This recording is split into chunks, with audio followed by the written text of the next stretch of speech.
தனந்தருங்கள் விதரும் ஒரு நாளும் தளர்வறியா மனம் தரும் தெய்வ வடிவும் தரும் நெஞ்சில் வஞ்சமில்லா இனம் தரும் நல்லன எல்லாம் தரும் அன்பர் என்பவர்க்கே கணம் தரும் பூங்குழலாள் அபிராமி கடை கண்களே.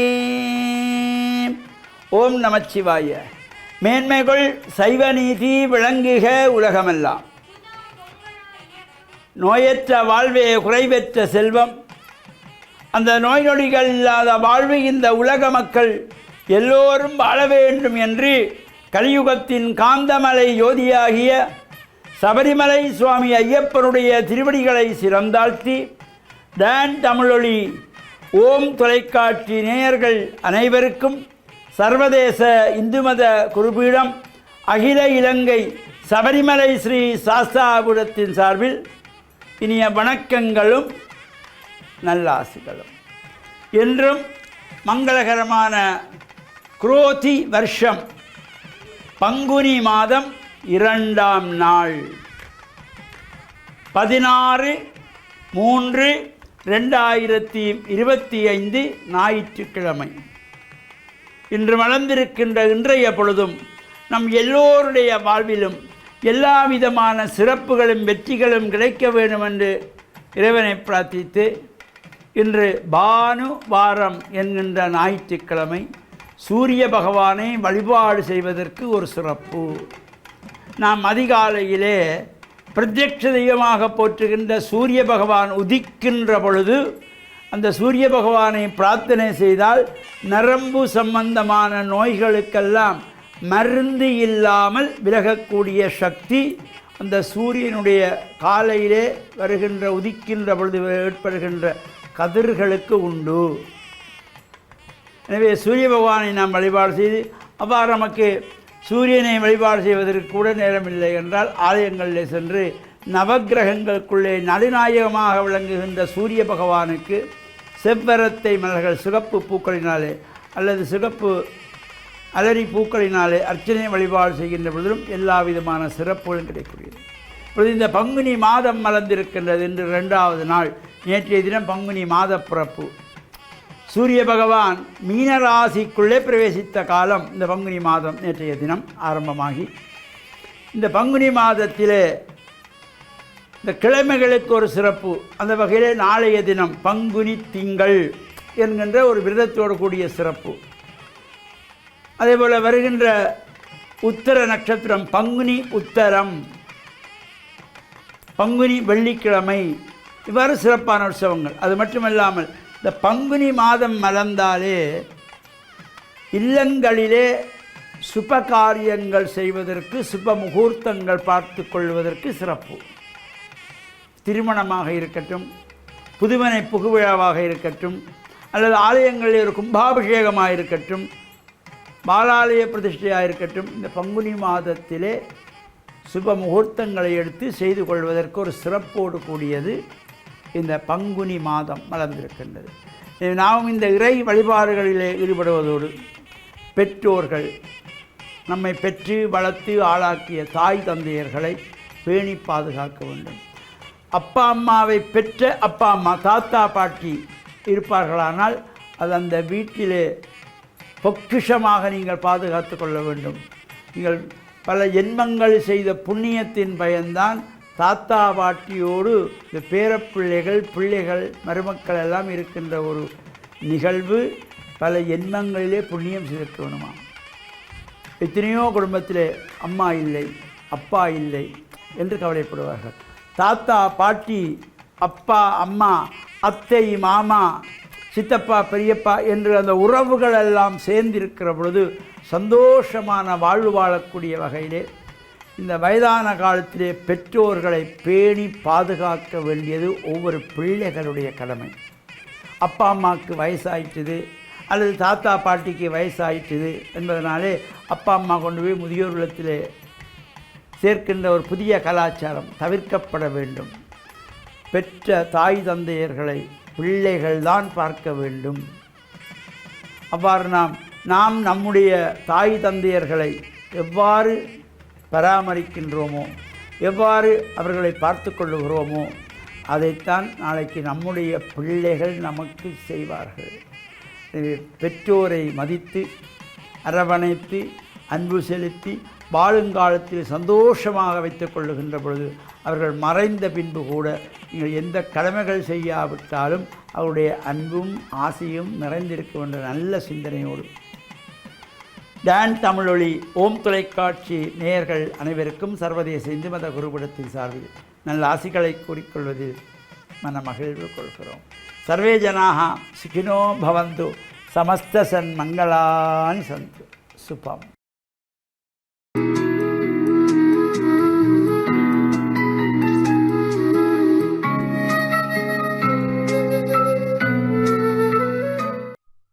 இறை இயேசுவில் என் அன்பு நெஞ்சங்களே, கிறிஸ்தவ நற்சிந்தனை வேளையில் உங்களை சந்திப்பதிலே எனக்கு மிக்க மகிழ்ச்சி. ஆண்டவர் இயேசுவின் அன்பும் அருளும் உங்கள் அனைவரோடும் இருப்பதாக. இன்று தபக்காலத்தின் 11ஆம் நாள். இந்நாள் தபக்காலத்தின் 2ஆம் ஞாயிறு ஆகும். இந்த நாளிலே எங்களுடைய தியானத்திற்கு தரப்படுகின்ற நற்செய்தி, இயேசு தோற்றம் மாறுகின்றார்.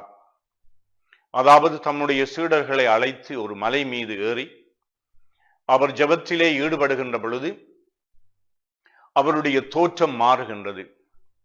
பளிச்சென்று அது வெள்ளை நிறமாக ஒளிமிக்கதாக மாறுகின்றது. அவருடைய மாட்சியை காண்பிக்கின்ற ஒரு காட்சியாக அமைகின்றது. இங்கு பல நிகழ்வுகள் இடம்பெறுகின்றன. இறைவாக்கினர்கள் அவரோடு பேசிக் கொண்டிருக்கின்றார். மோசே பேசுகின்றார். அது மட்டுமல்ல, அவருடைய அந்த மாட்சி பார்க்கின்ற சீடர்கள் அதற்கு முகம் கொடுக்க முடியாமல், அதை கண்ணோக்க முடியாமல் அவர்கள் முகம் குப்புற விழுகின்றார்கள்.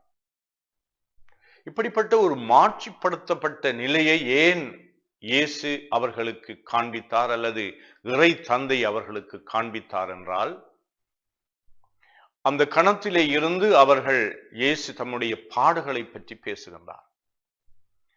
இயேசுவை தங்களுடைய குருவாக, தங்களுடைய தலைவராக கொண்டு எல்லாவற்றையும் துறந்து இயேசுவின் பின்னாலே செல்லுகின்றவர்களுக்கு இயேசு பாடுபட போகின்றார், மரிக்கப் போகின்றார், அது ஒரு வாழ்க்கையினுடைய ஒரு தோல்வியாக போகின்றதே என்று அவர்கள் இடறல் படலாம்.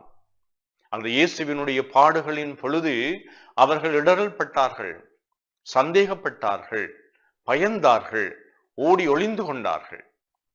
இருப்பினும் அவருடைய இந்த மாட்சிப்படுத்தப்படுகின்ற அந்த நிலை, அவருடைய உருமாற்றம், தோற்றம் மாறுகின்ற அந்த நிலை, இந்த பாடுகளை எல்லாம் கடந்து அவர் வெற்றி வீரனாக உயிர் தெழுவார், மாட்சிப்படுத்தப்படுவார் என்ற அந்த நிலையை இந்த சீடர்களுக்கு முன்னதாகவே அவர் அறிவிக்கின்றார்.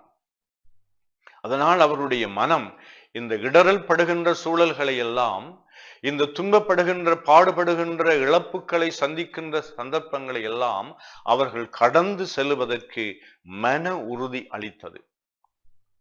கிறிஸ்தவர்களாகிய நாம் இந்த இயேசுவினுடைய பாடுகளை இந்நாட்களிலே தியானிப்பதற்கு, அதை எங்களுடைய வாழ்வோடு இணைத்து சிந்திப்பதற்கு, அந்த பாடுகளுக்கு பொருள் உண்டா என்று கேட்பதற்கு ஒரே ஒரு விடை என்னவென்றால், இந்த பாடுகளின் பின்பு இயேசு மரணத்தை கடந்த வென்ற ஒரு உயிர்த்த ஆண்டவராக அவர் எழுகின்றார்.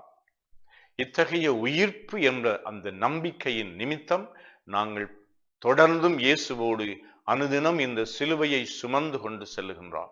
இது ஒரு நம்பிக்கையின் பயணமாகும்.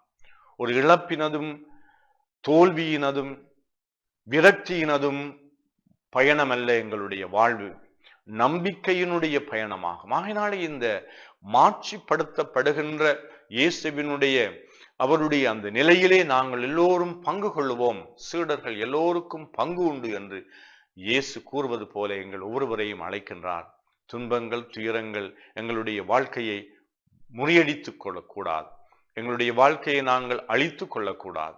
ஆக்கப்பூர்வமாக இந்த பாடுகளை கடந்து செல்வதற்கு, எங்களுடைய வாழ்க்கையிலே அனுதினம் நாங்கள் அனுபவிக்கின்ற துன்ப துயரங்களை, எதிர்ப்புகளை, சவால்களை சந்திப்பதற்கு இறைவன் எங்கள் ஒவ்வொருவருக்கும் மன உறுதியும் நம்பிக்கையும் தர வேண்டும் என்று இந்த நாளிலே வேண்டி நிற்கின்றேன். ஆமேன்.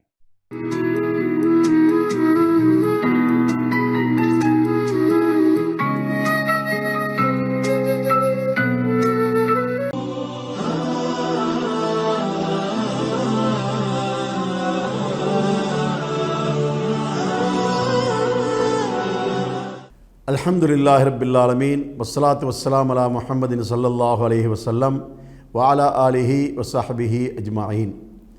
அன்புள்ள நேயர்களே, இறை அடியார்களே, இன்றைய காலை பொழுதிலே உங்களை சந்திப்பதிலே நான் மகிழ்ச்சி அடைகிறேன். நான் இன்றைய நாளையிலே உங்களுக்கு நம்மை பெற்ற பெற்றோர்கள் சம்பந்தமான சில செய்திகளை சொல்லலாம் என நான் விரும்புகின்றேன். பெற்றோர்கள் என்போர் தமது பிள்ளைகளை பெற்றெடுத்து வளர்க்கின்ற காலத்திலே அவர்கள் மீது காட்டுகின்ற அந்த அன்புடைய அந்த ஆழத்தை நாம் ஒருபோதும் அளந்துவிட முடியாது. அவர்கள் தமது உயிரை விட, தமது சுகதுக்கங்களை விட இன்னும் அதிகபட்சமாக அந்த பிள்ளைகளை மதித்து நடக்கின்றவர்களாக நாம் பார்க்கின்றோம். இரவு நேரத்திலே பிள்ளைகளுக்கு ஏதாவது சுகையினம் ஏற்பட்டுவிட்டால் விடுகின்ற வரைக்கும் அந்த தாய் உறங்கவே மாட்டாள். அந்த பிள்ளைக்காக தன்னுடைய அந்த இரவு முழுவதையும் விழித்திருந்து கஷ்டப்பட்டு அந்த பிள்ளைக்காக தன்னுடைய அந்த நேரத்தை செலவு செய்கின்ற ஒரு நிலைமையிலே பார்க்கின்றோம். அந்த பெற்றோர்கள் பிள்ளைகள் படிக்கின்ற காலத்திலே அவர்களை நல்லொரு கல்வி நிலையிலே ஒரு உயர்வான ஒரு நிலைமைக்கு கொண்டு வர வேண்டும் என்பதற்காக அவர்கள் படுகின்ற கஷ்டங்களை எல்லாம் நாம் காணக்கூடியதாக இருந்து கொண்டிருக்கின்றது. பொருளாதார ரீதியாக அந்த பிள்ளைகளுக்கு எந்த வகையிலே உதவி செய்ய முடியுமோ அவைகளையெல்லாம் செய்வதிலே அந்த பெற்றோர்கள் கூடுதலாக கவனம் செலுத்துகின்றவர்களாக இருந்து கொண்டிருக்கின்றார்கள். அந்த பிள்ளைகளுக்கு ஒரு கஷ்டமோ துன்பமோ வந்துவிட்டால் அதை தம்முடைய கஷ்டத்தை விட அதிகமான கஷ்டமாக அவர்கள் கருதி அந்த பிள்ளைகளுக்கு உதவுகின்றவர்களாக இருக்கின்றார்கள். இதில் சாதி சமய வேறுபாடு எதுவும் பார்க்காமல் எல்லா பெற்றோர்களும் தமது பிள்ளைகள் மீது இதே போல அன்பு காட்டுகின்ற பெற்றோர்களாக இருக்கின்றார்கள் என்பதை நாம் பார்க்கின்றோம். அதனால் பிள்ளைகளாகிய நாம் நமது பெற்றோர்களை நாம் எவ்வாறு மதித்து நடக்க வேண்டும் என்பதை நாம் மிக கூடுதலாக கவனத்தில் கொள்ள வேண்டியவர்களாக இருக்கின்றோம்.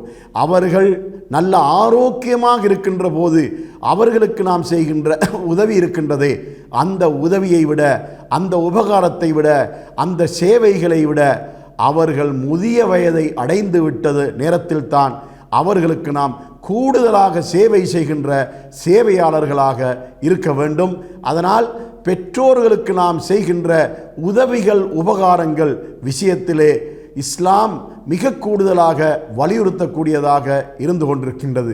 வவஸ்ஸைனல் இன்சான பிவாலிதைஹி இஹ்சானா, மனிதனுக்கு தனது பெற்றோர்களுக்கு உதவி உபகாரம் செய்ய வேண்டும் என நாம் நல்லுபதேசம் புரிந்துள்ளோம் என்று திருமறை குர்ஆன் நம்மை பார்த்து சொல்லிக் கொண்டிருக்கின்றது.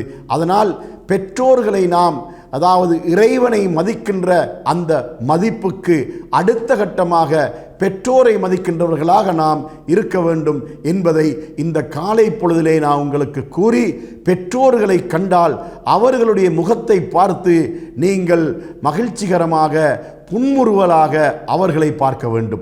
அவர்களுடைய மனம் புண்படாத அளவுக்கு நீங்கள் அவர்களோடு பேச வேண்டும், கதைக்க வேண்டும். இத்தகைய நல்ல பழக்கமுடையவர்களாக, நல்ல பண்புள்ளவர்களாக இறைவன் நம்மை ஆக்கி அருள்வானாக. வ ஆகிரு தஅவானா அனில் ஹம்துலில்லாஹி ரப்பில் ஆலமீன்.